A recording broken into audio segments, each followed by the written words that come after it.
Hello everyone, welcome to Max Solutions. We were discussing about the second chapter of S1. So it is all the previous knowledge, okay, all the expressions we explained.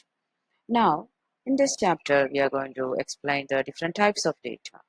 Which are the different types of data you know or you use in daily life. In some cases, you will be asked to say your favorite color, your pet's name, your favorite brand. So these kind of data I will collect from you. Some other occasions I will ask you what's your height, what's your how much is your weight, okay, what's your age. So this kind of data also I can collect from you. So these are the different types of data which we use to handle in our daily life. The first type of data which I collected, that means which is your favorite color, which is your favorite brand, what's your its name. So such type of data are called as qualitative data. That is not numerical values. You cannot give me the answers as a numbers. So such type of data are called qualitative data. Now, next type of values, such as when I ask you the questions, you can give me the answers as numbers. Such type of data are called quantitative data. And so, what's your age? Okay, you can give me a number. Like in which is your birth year? You can give me a number.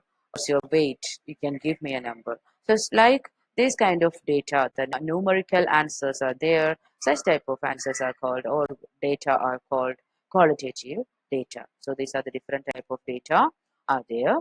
Then these numerical values can again be divided into two types. One is discrete data and other one is continuous data.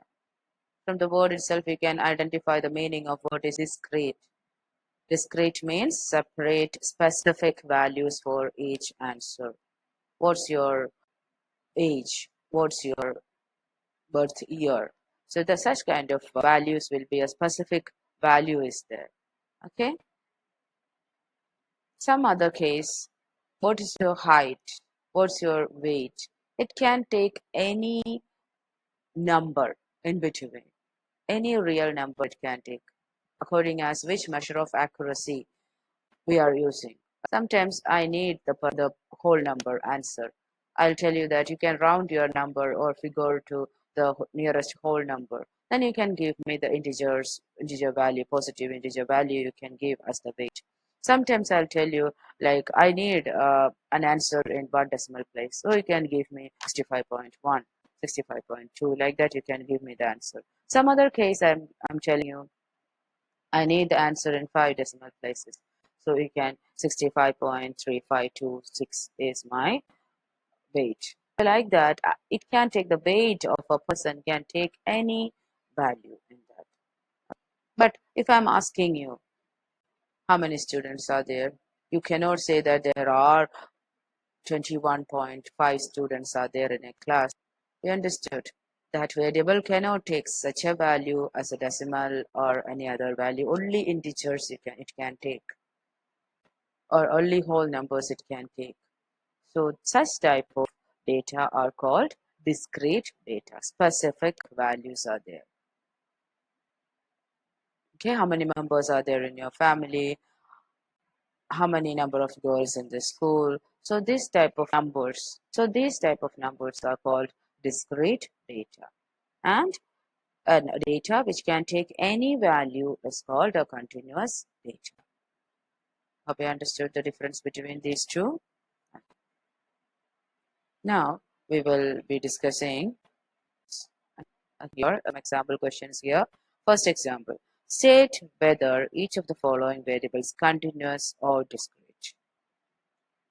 Sprint times for 100-meter race. Sprint time,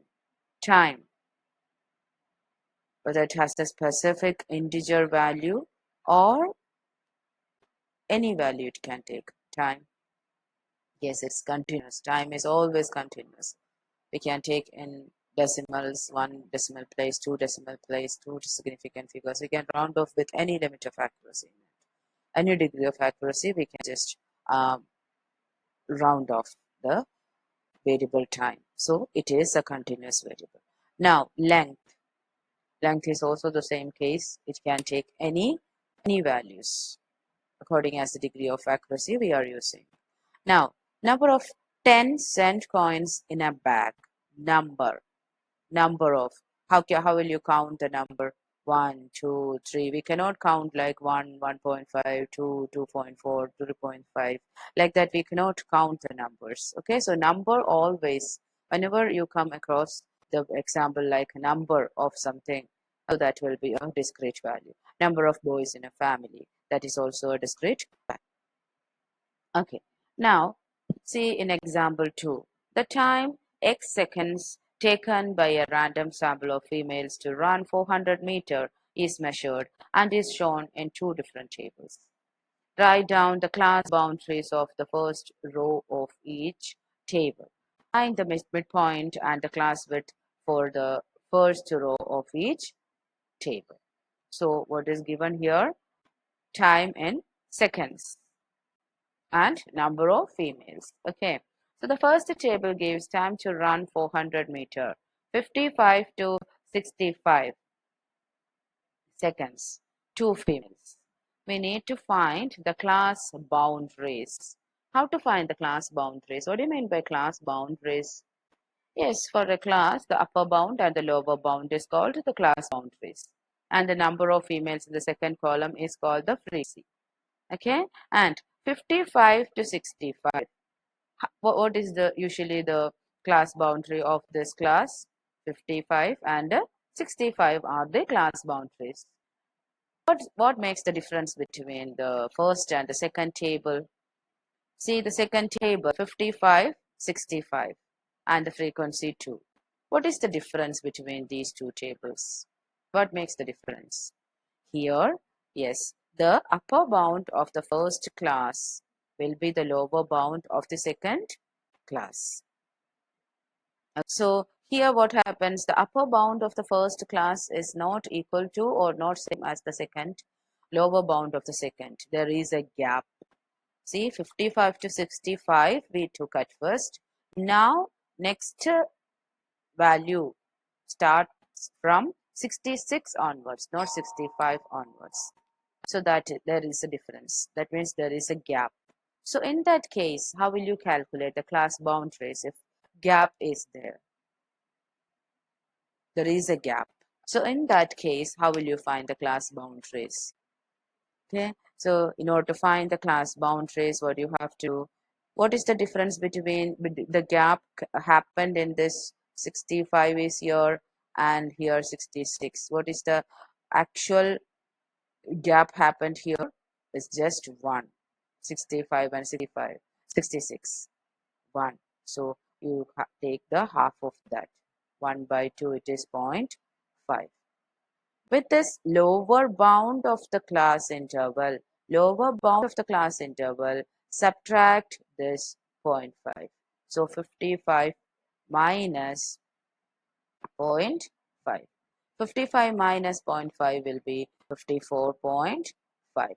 So that is the class boundary of the first class. Okay, lower bound. And how to calculate the upper bound of that class? You just take 65. You need to add that value, 65 plus 0.5. So 65.5 will be the upper bound of that class. So if there is a gap in that frequency distribution or between the class intervals, if there is a gap, what you have to do? You have to take the half of that gap.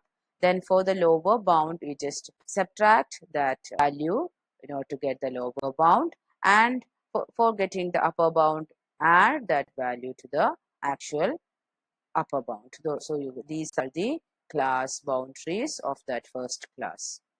So here there is no gap in between. So actual values, that means the 55 lower bound will be 55 and upper bound will be 65. No change in that. Now first question is done. Next question, find the midpoint Second question is find the midpoint of the class. How to find the midpoint? Midpoint will be, we need to add the lower bound and upper bound divided by 2. So this is the same way we will do it in the right side table as well. Here you have to take new class boundaries you need to take. Which are the class boundaries here? 54.5 plus 65.5 divided by 2. So for the first table, for the midpoint, you added the actual lower bound and upper bound of the class, then divided by 2.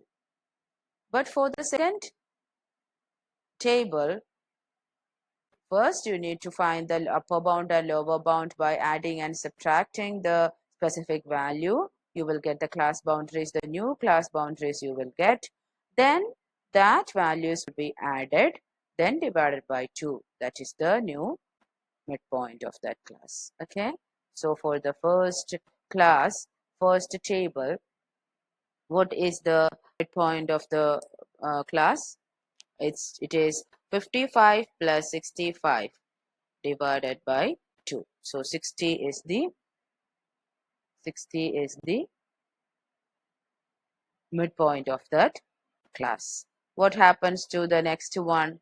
There you need to add 54.5 plus 65.5, then divided by 2. So there also you will get the midpoint as 60. Clear?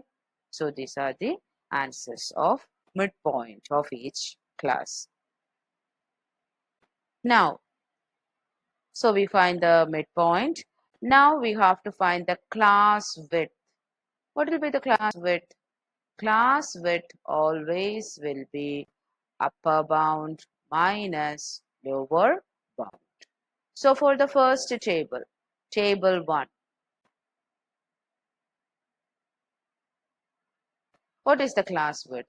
Upper bound is 65, lower bound is 55. So 10 will be the class width. 10 will be the class width. Now, for table 2, what happens table 2? Table 2 will be, what is the new upper bound? Okay, we have to use always the new upper bound and lower bound. So here 65.5 minus 54.5. So when you subtract, you will get 11. So 11 will be the class width of the second table. Clear? So this is the difference between the major difference between these two continuous class intervals and non-continuous class intervals. Hope this is clear with you. Okay, we will discuss the rest of the questions or exercise questions in the next class.